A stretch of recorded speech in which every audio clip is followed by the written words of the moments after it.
way that you will truly be able to only do your passion. It means that you would only do this very narrow thing, right? For me at the time was training more advanced athletes who liked powerlifting and had the same work capacity and schedule as me, who were willing to pay me tons of money to do it, right? In order to get those people, you have to do a lot of stuff that is not that to get them. The vast majority of your time will not be anything that you're passionate about. And if that's the case, even when you're pursuing your passion, and I'm saying this as someone who's gone full cycle with this, I now have a gym that has no memberships and it is not for profit.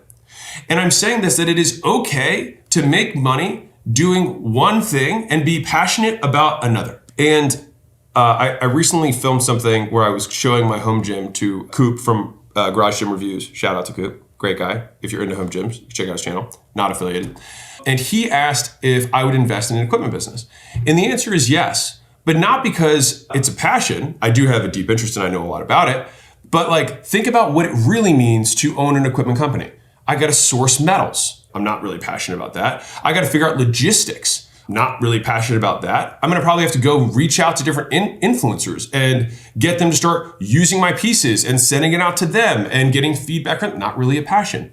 But all of those things are required to build this business around the thing that I'm passionate about.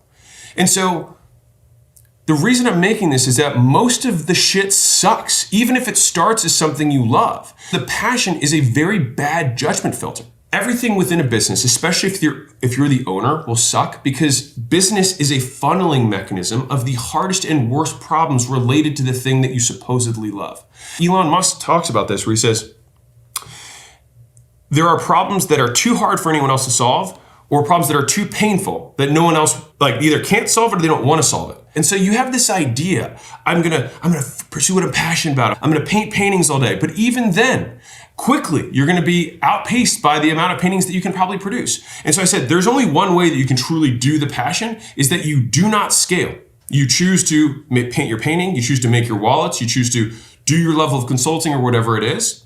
And you only do the amount that you feel like doing and you only do it when you feel like doing it. And you're so good at doing that people come and spend more and more money with you and you just increase your prices. That is the only way that I can conceive someone would actually purely do only what they're passionate about and still be able to make a living. Now, collecting the payments, still doing the sales, setting up the website, paying your taxes, doing the accounting, sourcing materials, going on the things to go get the inspiration. None of that is probably stuff you're passionate about. And so I say this because it's not true. Pursue your passion is only true in the vague and never in the specific.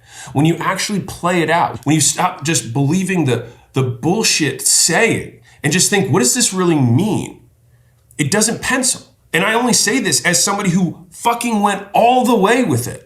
All right, I was into fitness and I started the gyms and I scaled the gyms and I did the turnarounds and I scaled to 6,000 locations. I started the supplement company. I started the software company, sold all of it to private equity. I did the whole thing. And what do I have today? A gym that has no members. And I love it. But it's not what I make money on. And I say this because you are fooling yourself. You're using the excuse of passion to disguise your inability to tolerate hardness.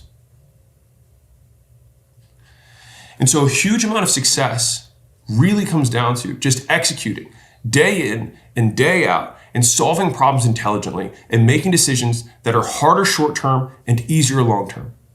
And sitting in the discomfort of unsolved problems that aren't the biggest problems of the day. That is how you grow a business.